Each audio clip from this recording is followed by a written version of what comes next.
જય હિન્દ મિત્રો, જોઈએ આજના વિડીયોમાં તમારી સમક્ષ આપણે મૂકી છે શબ્દ સમૂહ માટે એક શબ્દ. તો વિડીયો પૂરેપૂરો જોજો. શરૂઆત કરીએ આપણે વિડીયોની. જોઈએ તો મિત્રો, શબ્દ સમૂહ પહેલો છે કે તત્વને જાણનાર વ્યક્તિ. કયો છે? તત્વને જાણનાર વ્યક્તિ. તો એને શું કહેવાય? મિત્રો, તત્વજ્ઞાની કહેવાય. શું કહેવાય? તત્વજ્ઞાની. શું કહેવાય?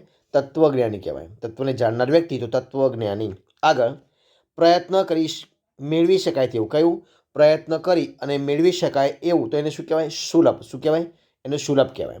ત્યારબાદ જોઈએ આપણે આગળ કે પૂર્વ દિશા તરફ મુખવાળું. પૂર્વ દિશા તરફ મુખવાળું તો એને કહેવાય પૂર્વાભિમુખ. શું કહેવાય? પૂર્વાભિમુખ કહેવાય. આગળ, જેનું મૂલ્ય આંકી શકાય તેવો. જેનું મૂલ્ય આંકી શકાય તેવો એટલે કે અણમોલ. શું કહેવાય? એને અણમોલ કહેવાય. આગળ, વસંત વિનાની સુંદર સ્ત્રી. વસંત વિનાની સુંદર સ્ત્રી એનું શું કહેવાય? એને કહેવાય ફાલ્ગુની. શું કહેવાય? ફાલ્ગુની. આગળ જોઈએ પ્રશ્ન કે ભરતીનું. શેનું? ભરતીનું ઉતરી જવું તે એટલે કે એને ઓટ કહેવાય. શું કહેવાય? ભરતીનું ઉતરી જવું એટલે કે ઓટ. આગળ, ઇન્દ્રનો હાથી.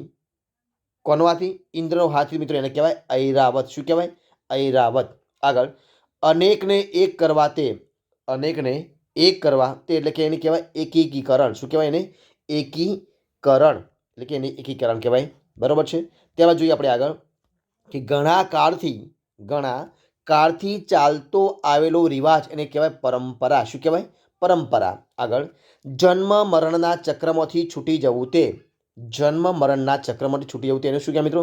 એને મોક્ષ કહેવાય. શું કહેવાય? મોક્ષ. તો ફરી મળીશું નેક્સ્ટ વિડીયોમાં. આવા વિડીયો સાથે બની રહો. જય હિન્દ, જય ભારત.